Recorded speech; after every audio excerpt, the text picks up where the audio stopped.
first grew curious about the paranormal, dare you dig deeper? You are listening to House of Asher.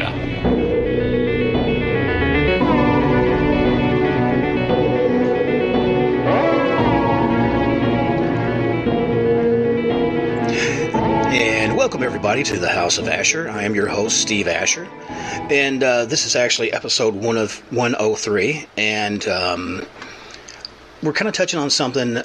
It's a little different. I've touched on people who have encountered dark things. I've encountered on people who have talked to what they thought are angels, and even people who have done the rites of exorcism as part of their religious beliefs. And we're going to touch back on that, but I've never really talked to anybody who has dealt with their own personal oppression and, just no other way of saying it, a possession. And as most of you guys know, I grew up through the 70s and 80s, a big monster kid, and obviously things like The Exorcist and just all the different remakes and copies and copycats of that type of film really changed my young mind and made me fearful on a lot of levels. But one of the things that I did was, again, start studying this and reading from the public library here at, George Coon Library, and start reaching out. And as I got older, started to investigate. But I never really told you guys one of my personal fears. When I was a kid, I used to have really bad nightmares about not so much me being possessed, but like my mother or my brother, and having to deal with them in a physical situation, trying to defend yourself, but not hurt these people that you love. And whatever's inside them, know that you love them. So you're already at a weakened position. So you have to kind of make sort of a devil of a deal, as it were.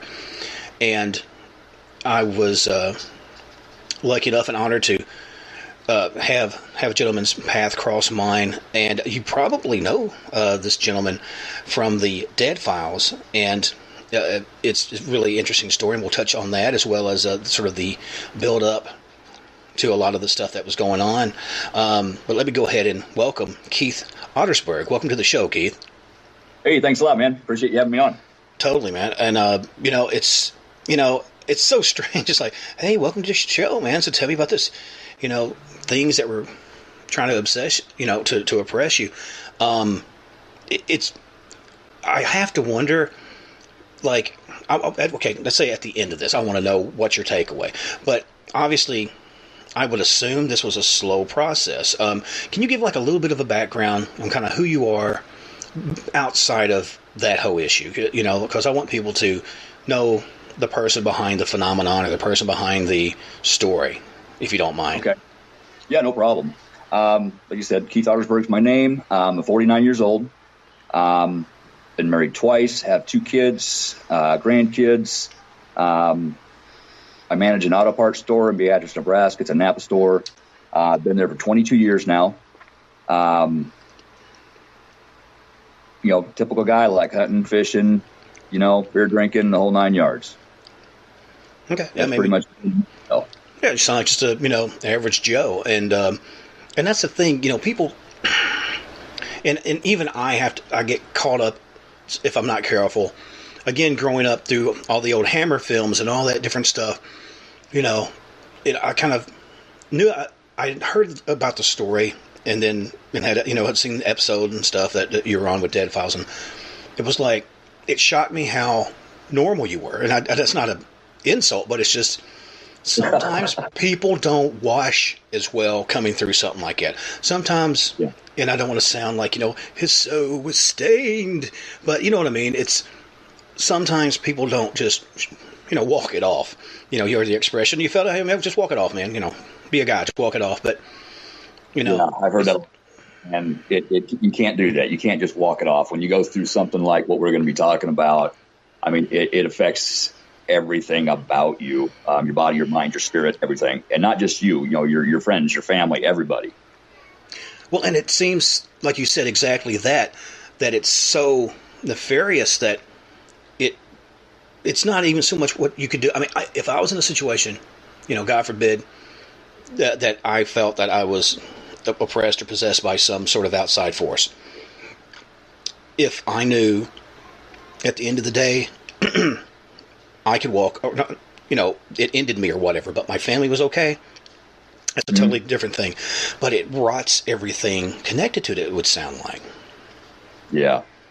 Well, let's get like a little bit of young Keith. When did some of this start happening? I mean, did you have any sort of, like sometimes in movies, I know I talk about movies a lot, but that's what I know. Okay. Sometimes there's an element or there's a moment, like in, say, was it the Amityville Horror where the fly was in the window, just one fly, and you knew, that ain't good. Was there a benchmark moment that you knew something was not going right? Yeah, but I was only 6 years old, so how do you relate and understand it at that age, All I knew was big and scary. I was out fishing at a lake with my dad. I had to go do the pee thing. Instead of going all the way up to the hill to the bathroom, I went into this bush, started doing my thing. Right. Next thing I know, and this took me a long time to remember, I see something shimmering coming at me, and next thing I know, I'm on my tail. Run to dad. He thinks I'm full of crap, whatever. But then that night, I'm laying in my bed, awake. I just laid down. And we had my bedroom, then a bathroom, then my mom and dad's bedroom. They were all connected with through doors. Our bathroom at that time had a big closet with, four fold-out doors, shelves. That's where we kept our games and stuff. The chimney was also in that closet. I started hearing noises coming from it. The light popped on. First thing you think is, okay, mom or dad's coming to the bathroom. Oh, no, those doors popped open. The chimney exploded, and out of it started crawling this skeleton. I can remember red and blue. I don't want to say maybe a uniform, but, it was just like it was stuck halfway in and halfway out. And it was just crawling to get to me. And I just started screaming for mom. But then after a while, I realized I wasn't making any noise. So I started throwing things at it. Mom heard that. She came in. She walked right through it, which scared the hell out of me. She kept trying to tell me, there's nothing there. There's nothing there. All the while, this thing is still there. I finally get her to close the door so I can't see it. I can still hear it. I'm scared to death of being alone in there now. And, now that I think back about it, I heard a voice that said, "You don't have to be alone." And I'm like, I don't? Okay. And that was it. That was a deal that was made. That's all it takes. It's it seems so strange for a child to be put in that position. I was going to say one thing because I should have said it at the beginning of the show. Most of you guys may be listening to this on you may be listening to it on YouTube or iHeart or iTunes or Spotify or also maybe on Paranormal UK Radio, and so that goes all the way around the globe. And I wonder how different people kind of what they take away from the story. And those that are listening, I want to make sure to mention, please go to stevieasher.com. It's all location together. Leave a comment. I want to hear what you guys think about this because me too. Having like you said, I'm kind of in the same boat, man. I was raised up here in Western Kentucky, and I'm worked in prison systems and all that kind of stuff. But I'm older now, work with special needs adults, and I'm a granddad. Just now turned, not 8 months now, but it seems like it's gone quick. But I know just from my background and how I was raised, I have a certain worldview, I guess. I'm sure there's even some cultures, I know for a fact there are certain cultures that take on sort of a, I'm trying to lose the word. Kind of like, if you remember like the whirling dervishes, and where people would kind of get themselves in such an amped up mindset where they're open to the spirits. For me, that's scary as hell. Closest I've come to that was either playing music. I'd played in bands all my life, and when you're really hitting it, when you're really in that zone and people are responding and you're responding, there's that give and take, and you feel really strong.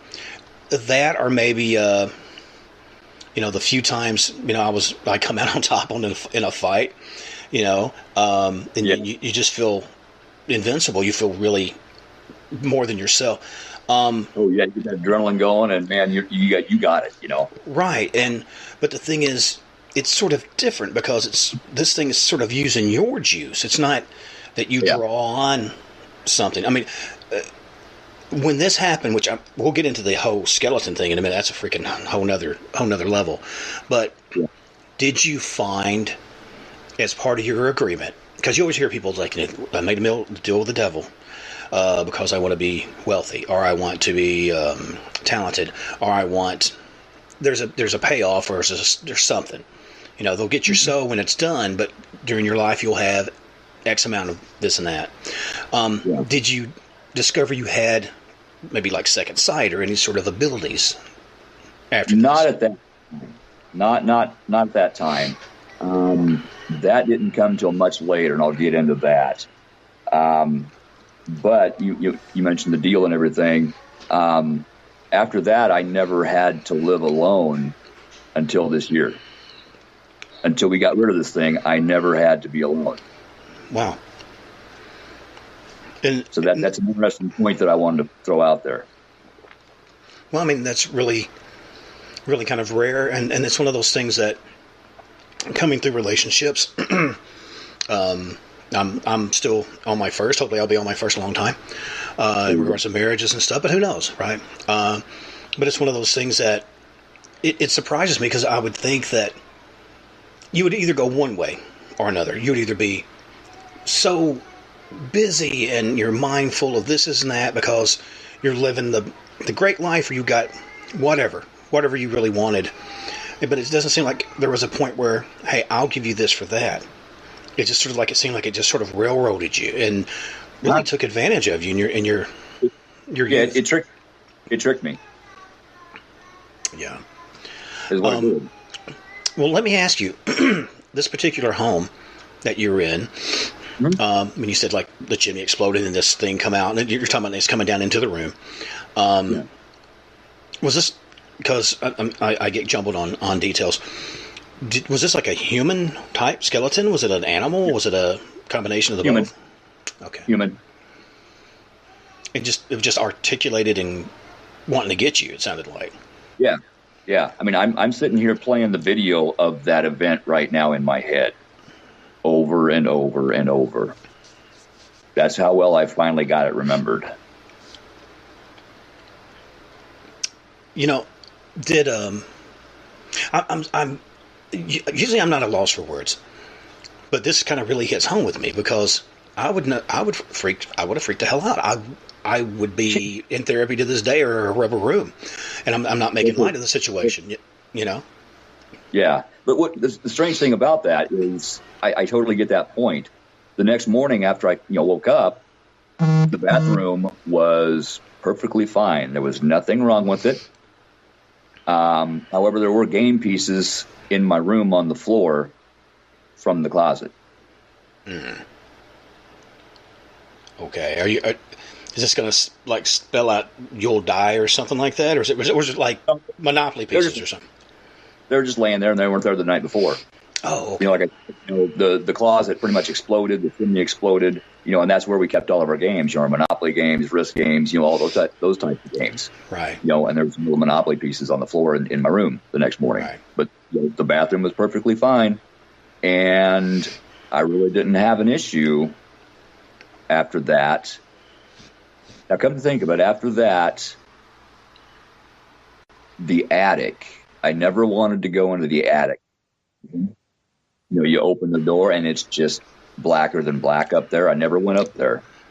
The basement I didn't have an issue with, but the attic, I could never go into the attic. So I'm wondering if maybe there's something up there. I'm sure there was, but eventually we moved. Growing up, grade school, I was always the littlest guy. I'm only 5'6", 125 right now. But I was always the one to get picked on. high school, I was always the one to get, shut in lockers or tossed in the women's bathroom when the teachers were in there, get in trouble. Right. That's the kind of life, I was always bullied. So I'd end up, smacking kids over the head with my lunchbox, if they messed with me. And eventually they got to quit where they, stopped messing with me. But I didn't like that then. I didn't understand how I could just switch from one aspect to wanting to hurt somebody, with a snap of my fingers and that young. How do you process that?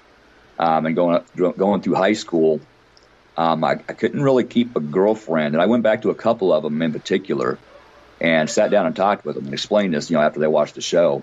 I'm like, why did we break up? And they're like, I don't know. We just did. No, we didn't fight, nothing. It just ended. We didn't understand it. I understand it now. This thing all through my life caused division. It caused fights with my friends, my sisters, my mom, my dad, my girlfriend, my wife, kids. It caused division to gain strength because it used the jealousy, the anger, that as power. And the more paranormal things, or the more it did that, the more power it got, the more paranormal things would happen. Your keys disappearing and ending up in the dirt floor in the basement, embedded like they've been buried there for 10 years. Kitchen chairs ending up in the basement. In my house in Beatrice, I was literally lifted up 6 to 8 inches off the floor, shoved up against the wall, and choked to the point where I almost passed out. And I've still got red marks. They're hard to see on video, but right here and right here, from that. I've been scratched. I've been burned. I've been pushed down the stairs. Here in the house that I'm in now, this is the house that was on the Dead Files. I got the crap beat out of me in bed by something. My dog started barking, and then I heard a thump, and she yelped and was quiet, and that's not her. I got a chow.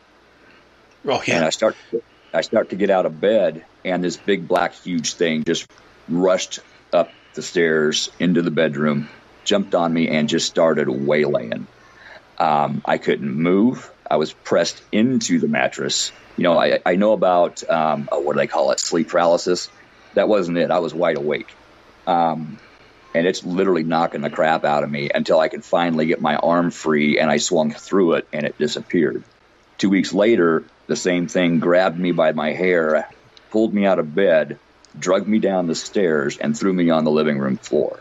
That's the kind of activity that I've put up with, in the last 10 years. Well, let me ask you this, and it's I mean, there's elements, because I think of stuff that happened relatively close to here, like the Blair, or not the Blair Witch, sorry, the Bell Witch story. There was an individual, and they were just tormented, drug around, kicked around, told they were this and that. Now, in regards of activity or interaction, did anyone else happen to see this, or did it try to interact with anybody else in your family? Yeah. Yes. The house in Beatrice, when my kids were young, their doors would open and close. If my daughter, I think she was like 6 or 7, if she'd come out in the living room and fall asleep on the floor watching TV, if she shut her door when she came out of her room, you'd start hearing knocking on the door, and you would have to go open the door so they could come out and check on her and make sure she's okay. So I mean, there were good things also mixed in, trying to help protect the kids and whatnot. My son's door would open and close by itself. Both my girlfriend and my wife, my current wife, they were both held down multiple times in bed and choked. That they've witnessed a lot, and they were affected as well. I kept getting drawn to quote haunted houses, with paranormal activity, and we finally figured out why. It was what was inside me that was, making the decision over me. And it would also use those entities, for strength and to cause things to happen. So it wasn't just what was in me, it was what was in the individual houses as well. So, I mean, it was kind of a perfect storm. Sometimes, like you said, there's elements that seems like it was really trying to keep you pulled off by yourself, but then it seemed like sometimes it wanted to flex a little bit. I mean, more than just on you, to kind of go, hey, take a look at this. It seemed like maybe through the time it was growing stronger, and controlling you more. Absolutely. It wanted me for itself is what it wanted. But it used like I said, the division and the relationships as fuel. And once the relationship stopped, or like when we finally moved out of Beatrice down to Wymore and everything was new and different, the activity would stop. Oh. And then it was picking back up again, little by little. Okay, my keys are missing. Where are my keys at? I used to do a lot of mechanic work in the garage. I'd leave all my tools on the floor in one place. I get them the next morning, tools are gone. They're missing for a week. All of a sudden, boom, they show back in them up on my kitchen table. Stuff like that. Hearing voices. You think your wife's talking to you, and you answer. You almost, you kind of have a quick conversation, and then she calls you on the phone from the grocery store asking you what you want for supper. She's not even at home. I could go on and on and on about different types of activity, that we've all encountered. But it all boils down to the fact that this thing wanted me pretty much for itself. But yet it kept the deal going where I didn't have to live alone. And after, we started having the paranormal teams come in and investigate to try to figure out what was going on and how to stop it.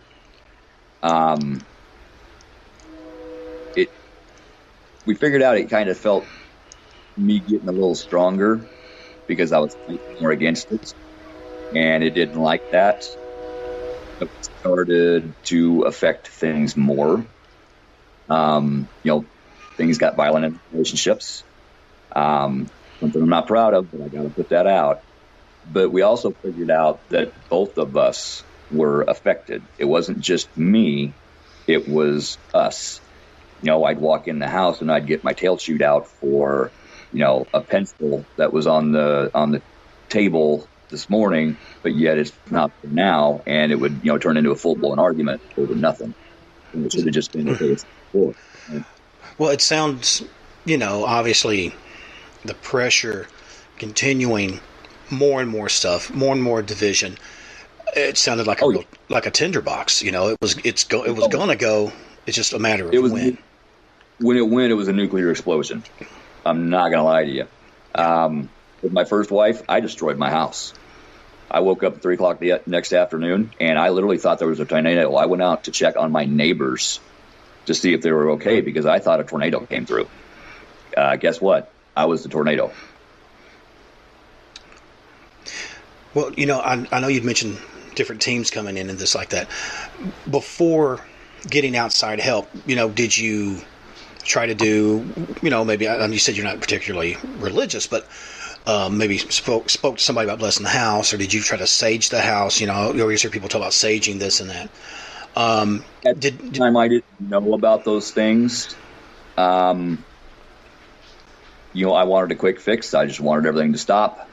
One of the teams did have a priest on board, so he did bless the house.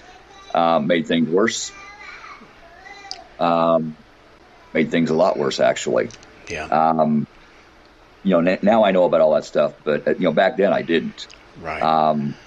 I had somewhere I was going to go with that. I totally lost train of thought there. No, it's fine. Well, you were talking about things going off. The house got destroyed, and just the build up. We were talking about how it just seemed like it got worse and worse, and I was like talking about you reaching out to different people or trying to.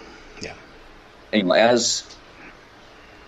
as the activity got worse, the relationships got worse. I started reaching out to teams to come in and try to fix things and figure out what was going on. It got to the point where other people heard that, I was having teams come in and like, hey, I got issues over here. So I'd set up appointments, for those teams to go investigate those people's places. Eventually, I got to investigate with them so I could learn. Eventually, I was asked to join one of the teams. I'm like, oh, hey, you know what? Heck yeah, I can learn. And the more I learned, the more this thing fought against it. We'd schedule investigations, and anything under the sun that could happen to keep me from going would happen. Eventually, there was division in the team. Imagine that. And I formed my own team. And during this process, I had been trying for several years to get a hold of the dead files. Didn't know why, but I had to have them come. That increased activity once I started doing that. And eventually, I actually got them to agree to come. After proving I wasn't crazy and there was activity and everything else. When they came, the reason why we couldn't figure out what was going on is because the thing that was causing the issues had the perfect hiding place in me. And when the teams would come in, it would just kind of let go, and I'd be me. Nobody could see it. Amy saw it. And she knew exactly who to call. She called a group called Spirit Mechanics. They're in Lexington, Kentucky, and some surrounding areas. Right. Actually, there's some in Germany. Anyway, she had them come up. They came up from Kentucky to my house. And they took care of everything. I have had absolutely no activity in this house. And my paranormal team actually got to help that night and, learn from them. They were impressed enough with the team that they asked me and my team to be the Nebraska chapter of the Spirit Mechanics. So Cobra Paranormal, my team, is the Nebraska chapter for the Spirit Mechanics. So we are actually helping people, like what I was going through, that heavy of a case.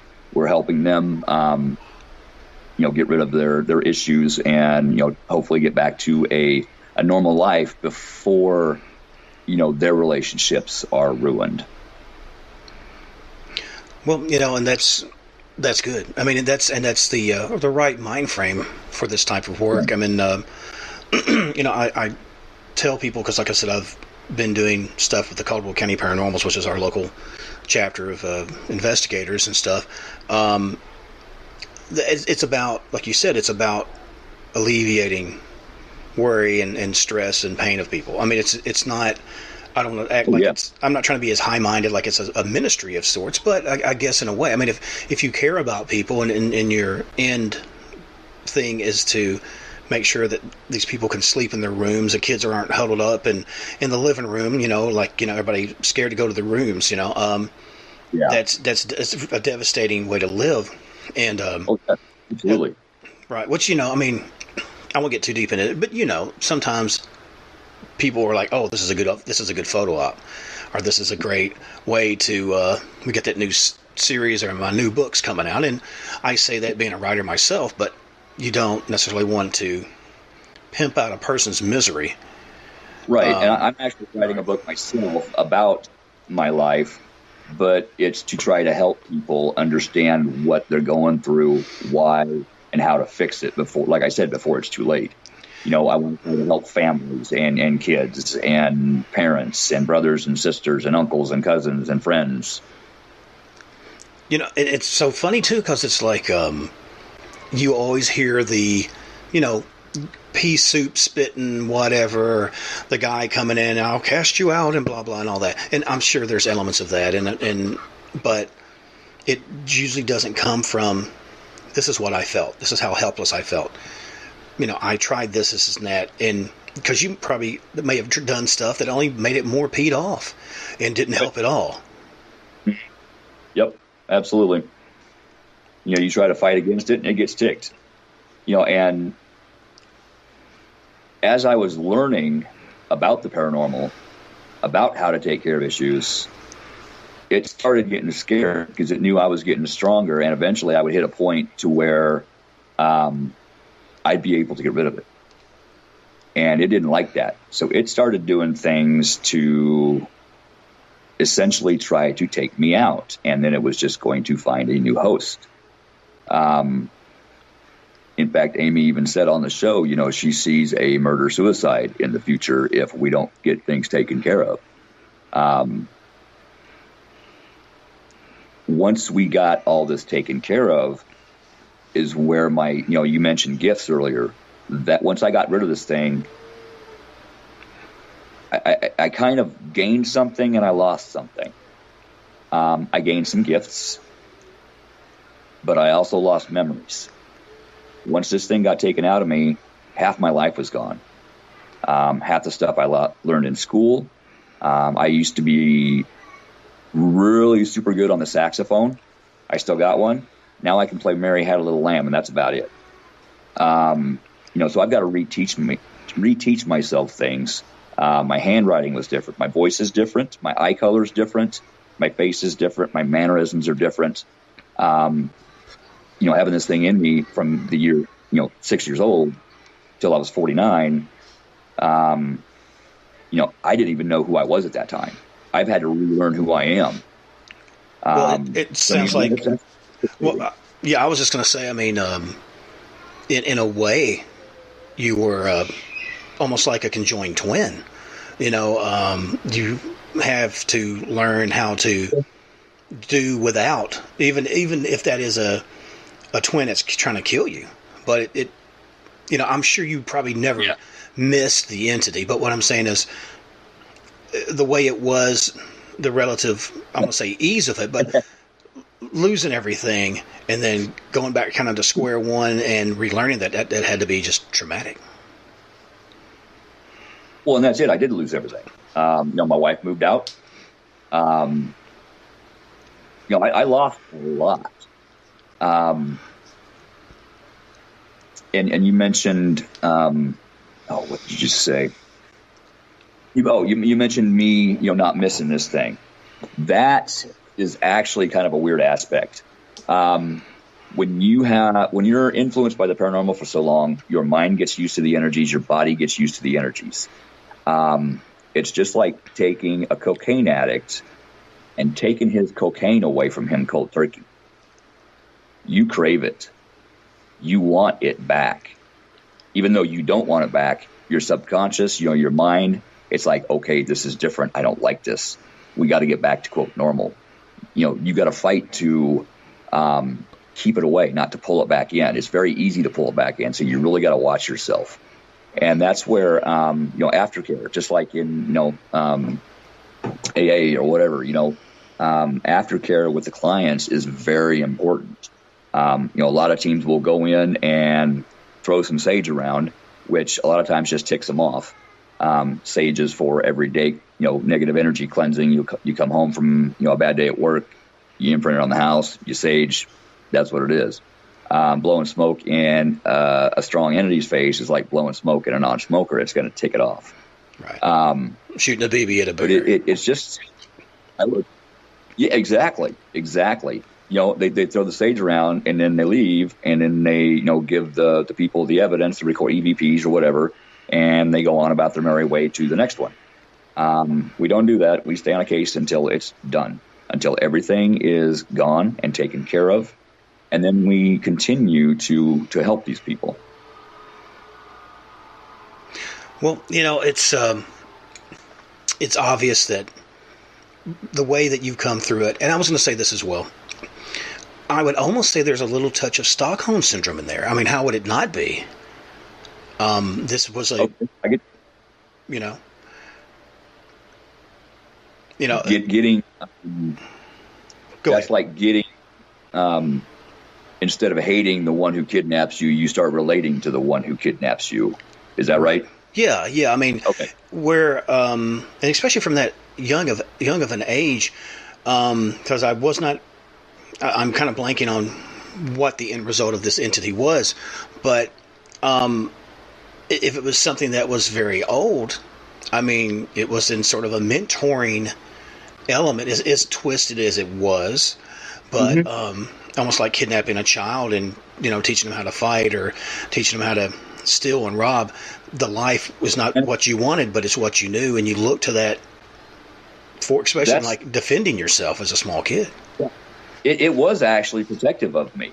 I ain't proud to say it. I've been in a lot of fights in my life, and I've done some things that I should never have been able to do. Against some pretty big dudes. And looking back, I think I had a little help in that, I would say so. I mean, and that's what the takeaway for me, and we'll get more into that in a minute, is just, it's not always something that you do, because it doesn't sound like you did. It wasn't like, well, we were, the old story. We're in a graveyard and we dug up something, or we read something in Latin. First of all, everybody, if you don't know Latin, don't read something in Latin. Don't read anything you don't understand, and don't agree to anything that you're not thinking through. And if you use some kind of a divination tool, learn how to use it before you even try to use it, like a Ouija board. Right. I won't touch them. I've had a very bad experience with a Ouija board. I won't touch on. Yeah. A lot of people without issues, but they know how to open the session properly, close the session properly, et cetera, et cetera, et cetera. Right. Well, I'll tell you this, and I don't think there's a lot of modern teams that do this. They may. It depends if they have like practical magic users or whatever. And I don't consider myself any of that. I just consider myself a person who, loves the investigative part of it. I enjoy learning about the mystical, but I also know how to protect myself from that in prayer and whatnot. I've used divining rods before, which is as common as anything. Most counties had a diviner or a witcher, what do you want to call them, on the payroll to help find water lines. It was people can kind of scoff at it now, but most of the waters that you got in a lot of these earlier towns came from witchers, and so I've got. Well, there you go. See, I grew up with that, and because I grew up with it, it wasn't like there was no ha-ha. It was serious. It was something that it was a tool. Like, it wasn't for fun, Right. And like you said, that's the takeaway of it. You have to know what you're playing with. You have to know what you're inviting in, because anything, I personally believe, even doing EVPs, that's an invitation. And you have to be mindful. Let me ask you this, because I know you said after, everything went down and the house was cleared and blessed and everything, no problems ever happened. Have you ever had, and the reason I ask this is because this had happened to me. Used to do a lot, I would listen to a lot of EVPs. And sometimes it would be after a long day of, I don't want to say ghost hunting, but researching and checking out a location, a graveyard, or whatnot, ever. And I was listening to I had some headphones on, and I was listening to these EVPs. It was actually from an area where supposedly that there was a girl who was raped, and I think they got scared because she was screaming. They supposedly killed the girl, and people were going there after the fact because it was a murder site and trying to do different type of dark rites. I don't want to say satanic rites, because I know some people go, well, we don't believe in this now. Okay, whatever. But dark entities, dark power, dark magics. Yeah. And I fell asleep listening to that, and I had the most crazy dream. And what's insane, I don't quite remember them all, but I remember coming to, and because my wife was listening to some others, she didn't realize I fell asleep, and she said I was just beside myself, kind of like, again, I'm making a movie reference, kind of like Jack Nicholson coming out of that dream he had. I wasn't necessarily frothing at the mouth, but it really scared the hell out of me, and I'm, made a rule: do not listen to it sleepy, do not listen to it this and that. Absolutely. One thing I found is even with EVPs, if something's happening, say you're in somebody's house and you're doing an investigation and you get smacked with negativity and you got the recorder going. Sometimes when you're listening to those EVPs, you can get smacked all over again. So yeah, I totally get your point there. Yeah, I like the few times when I've had a darker entity, and I don't think I've ever crossed over into something that was straight up demonic, which a demon means different things in different cultures, but a bad boy, a really negative guy. The times I had, I would try to note if there's EVPs going, extremely heavy feeling at this point right here and whatever, and kind of describe whatever. So, like you said, to kind of try to negate that or minimize that.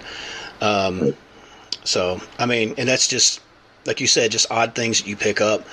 But, when you were doing that, like, because you said you've done this after the fact and you investigate some and whatnot. Right. How many people, all right, I have two questions. The first one is, how many people that have come across this and had different sort of paranormal activity do you feel actually are being obsessed or possessed on some level? And do you feel that your experiences have been able to kind of help them through that?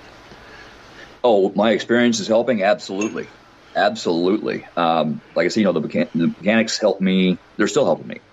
And as far as how many of, I come across like that, we've had 2 major cases where they had major attachments, not possessions, but major attachments. There's a difference. We were able to take care of those and help them, get through to the point where they were strong enough to keep the negativity away, protect themselves, protect their homes, their loved ones.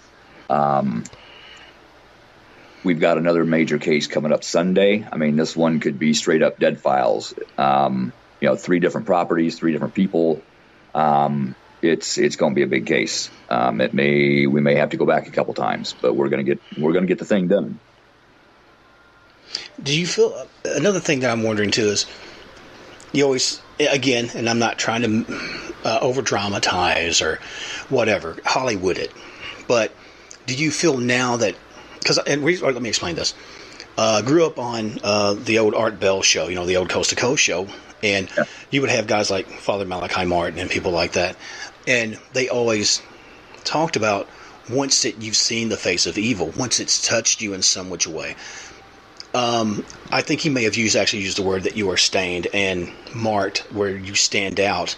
If there's entities there, they're going to come to you because you've experienced it. Or have you found, due to the fact that you have felt like you've bested it through the aid of these other people, that you're stronger and can kind of counter it?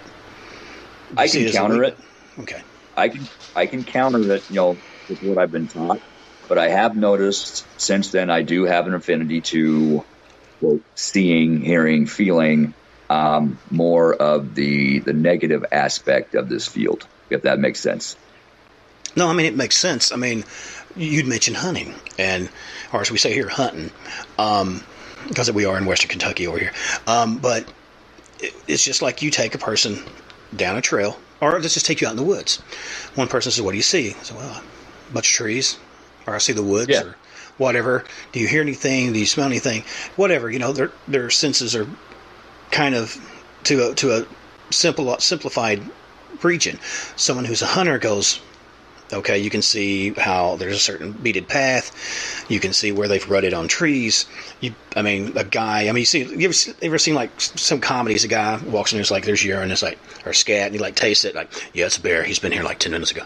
That kind of thing. It's a gray bear. That kind of stuff. It's kind of funny, but there is some truth to that. Once you've been in that, it seems like you would really have a better lay of the land than someone who obviously who hasn't. Just like what you're touching on here, in your physical form, everybody sees differently, hears differently, smells differently, feels differently. It's the same with the paranormal. I could walk into a room with 5 other mediums, and one of them that likes my energy might come talk to me. It might not show itself to the rest of them. Or, vice versa. They may see something that I don't see. That's why, I've got a very diverse team. We've all got different abilities. And that's one thing I like about that is it helps to get everything taken care of. It really does. But a lot of people don't believe, what I just said. It's like, well, I am so-and-so psychic medium and I can see all. I'm going to agree to disagree there and leave it at that, because that's probably going to start an argument in the comments. But, Exactly. I've witnessed it. Yeah. Well, again, and like I said, it sounds like we've kind of been touching on this. I'm 49 myself, and it's one of those deals that I've lived long enough. And I'm a pup compared to a lot of people, but I've lived just long enough to know that there's a lot out there I don't know, and we're going to learn until we die. Right. I mean, let's hope. Who wants to just know, think they know everything and never grow beyond that? That sounds really, really like a bad way to go. But I think the fact that you're open, there's two schools of thought. Some people's like, well, if you're too open, what's the old saying? Keep an open mind, but not to the point your brains fall out of your head. That old adage. I don't know. I think knowledge is knowledge, and it's what you do with it. But you obviously have to kind of protect yourself, because there's a lot of really heavy duty stuff out there, really ancient stuff. Not even into the demonic world. Into all kinds of different regions of creatures. Absolutely. I have seen things, in the last year that would send people running, screaming. There's a lot more out there than anybody would probably believe. Well, the thing that, at least, and I'm sorry to get off on things I believe. I apologize. But, I think that there's probably more truth to all those wives' tales about, fae and imps and fairies and whatnot. And, the old stories, those guys they weren't playing. They weren't Tinkerbell. They were pretty mean, violent, dark, bloodthirsty little critters. But then, I'm sure there's elements of some that were very, very noble. But it's a thing of just like anybody. Yeah, and those stories started somewhere. Those stories started for some reason. Right. You got to keep that in mind. And you mentioned imp. That's actually what was inside of me.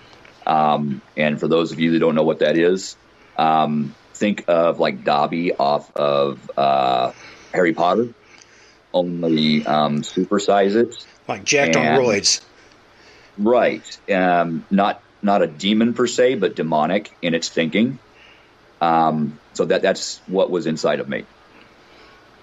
Right. Well, and, that's the thing, too, is, what little I know of demons, because I'm certainly not a demonologist. I'm sure there's people that have studied it. I think it takes probably a lifetime to really be able to call yourself that. You can definitely say, I'm a student of demonology. I'm a student of esoterics study. I'm whatever, or folklore and stuff. I love folklore because, like you said, it all has a grain of truth to something. But absolutely, I would never call myself an expert because, me neither. Come back, 4 or 5 lives. If you believe in reincarnation, maybe you might have a little bit of a grip on it if you can keep all that information in your head. But it's funny because, like you said, I've seen some very well thought out, like the Dead Files is one. Shows and stuff, and then you also see people who really kind of P.T. Barnum it and overhype it, and it's overly just so Hollywood. Just like okay, I know, and you're getting ready to go into the doom and the music and the boom, and it goes into commercial, and then it goes, and it's like you see it coming. It's so formulated, but when you have people that obviously seem like they care, that was one of the things about Amy, because she seems like she really gets it, that she really feels it. Let me tell you what, Amy and Steve, 100% real people. They care about their clients. They probably saved my life. And granted, the show has to, keep the audience, it has to keep the interest. I understand that. But yeah, Amy and Steve are absolutely 100% real people, as are the producers, that I met. They're doing this because they care about people and because they actually want to help people. Well, and some of these shows do like the teams do. They go into somebody's house and instigate a bunch of crap and then leave. Right. And the homeowner is stuck there with this paranormal activity all hyped up, going, okay, oh crap. I thought they were going to help. What do we do? Yeah. See, I've had, how do I say this? There's different local teams here, which for the most part, I'm like, hey, man, what do you do? How do you do? Oh, that's interesting. That's cool. It's, especially if you have a little different vibe about it. Cool. Okay, you guys are a little bit more tech savvy and using, the pods and all that stuff. It's great. Okay, you guys are using scrying mirrors, a little bit more mystical, groovy. It's, I'm like I've told you before I ever did the show, I'm extremely back.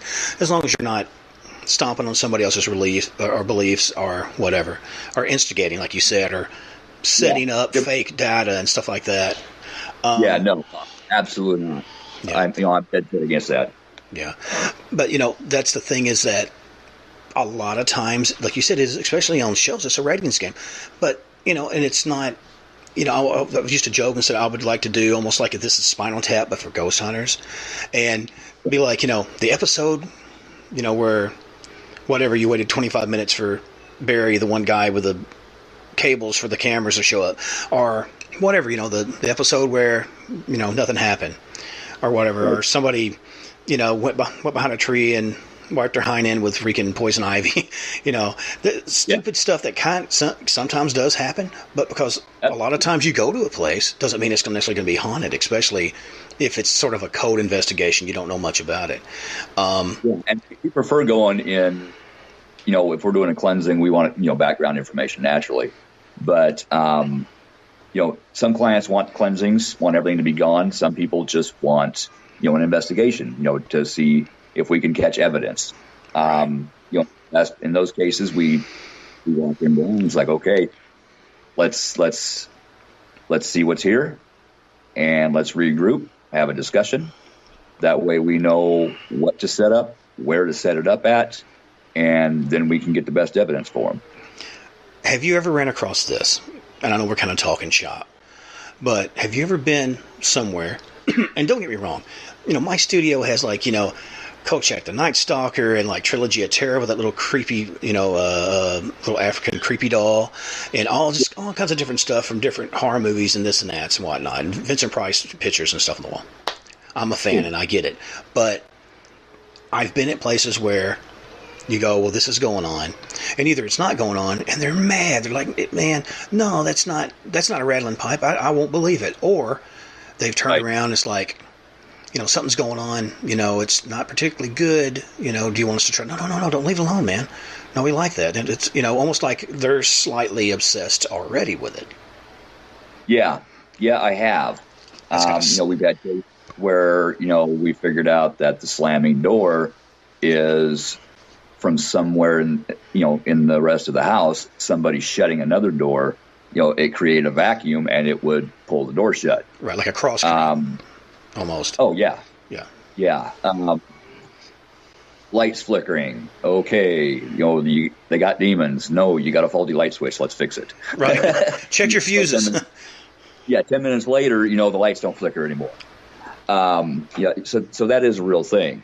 And there are people who think it's nifty and think it's cool, but if what is there is not good, we stress that fact and keep working with them until they understand that. Sometimes it's just their guides, which is a good thing, and we don't make those go away. We say, okay, we get what you're doing. We're going to leave you alone. Keep helping them. We're good. Well, we discussed takeaway, and we discussed you've been down this extremely freaky, sometimes violent, sometimes demoralizing, at least initially, and which it seems you don't seem timid about it. You definitely seem empowered now. I want to ask you a question. Maybe you've never asked this, or if it is derivative, I apologize, but not necessarily did you feel that it was a good thing that it happened, but did you? Well, I mean, maybe to a point. Do you feel it was a good thing? Do you feel like your suffering in some which way empowered you to do that, to help people? I'm not suffering now. I'm actually really good at where I'm at in my life, and I've looked back. I went back to when I was 6 years old. Once I finally started getting my memories back, and I worked through issues that I've had growing up. and being married and having girlfriends. And I went and talked to those people and said, okay, this is what was going on. And we sat down, and before I did that, I pulled myself out of as a third person, replayed that argument or that fight or whatever it was. And I figured out why it happened. And I had attached an emotion to that memory. Once I figured out why it happened, and either they messed up or I messed up or we messed up or whatever, once I figured out the reason, I could remove that emotion from that memory and throw it away. Now I can remember it and the emotion doesn't hit me. I did that up till today. And I've realized that if I didn't go through everything that I went through, I wouldn't be able to help others today. And that's why I'm supposed to be here. That's why I'm here, is to help others to heal. Well, do you feel beyond just, I guess you heard of people talk about muscle memory, right? You might be 25, 30 years older than you were whenever things have happened. But some people can kind of generally go back into an activity or a something, or at least explain and show someone how, kind of like learn, they say you never quite forget how to ride a bike. Do you feel that we as people and spiritual beings and flesh has a spirit memory? I mean, do you think that once our, if you want to call it a soul or your being or whatever, has went through certain trials, that you have that kind of flex to kind of push back even now? Mm-hmm. Yeah, I can see that. A lot of people say, that believe in reincarnation. When you die and then you are put back into a, quote, newborn baby's body, you are still the same soul, but all of a sudden you kind of give yourself amnesia. Sometimes it doesn't always stick. That's why, some kids are born with birthmarks, and they can tell you how they died in a past life and what their name was in a past life. And then you go and do the research, and sure enough, that person was shot in the Civil War on such and such a day, and there's no way that kid could have known that. If you think about those kind of things, it can actually kind of blow your mind. I mean, it's just limitless. I'll say this, and this is just my personal belief, if you want to hear it. I think the more you sort of mystify certain creatures and certain whatevers, you kind of give them extra juice, like, they got this big rep, and you're already in sort of a submissive pose to these things. I'm not saying just go out and necessarily try to run across the astral realm or whatever. I know, like you were talking about different things, like reincarnation, and which some people also talk about, spirit travel and astral projection and all kinds of different stuff, near-death experiences or whatnot. But I think, like you said, once you kind of know, let's just use this term, the shadow in your corner isn't the boogeyman. It's it's your hat and maybe your coat sitting on the back of a chair.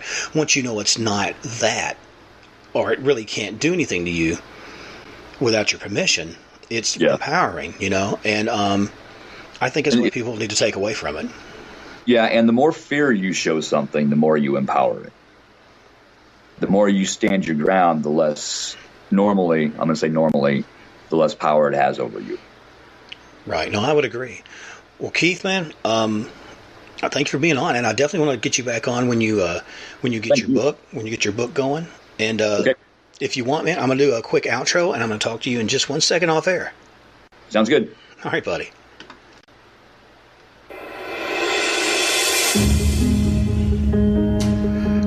There you go. Dead Files Keith Ottersberg, survivor of the mystical and paranormal. Please make sure to go check out House of Asher on YouTube, also stevieasher.com, Paranormal UK Radio. But go out and enjoy the rest of that beautiful day, the sun. But as the sun settles and the shadows grow long, make sure to check under your bed, in your closet, because you never know what's there. Until next time, my friends, I wish you all a great night. Take care.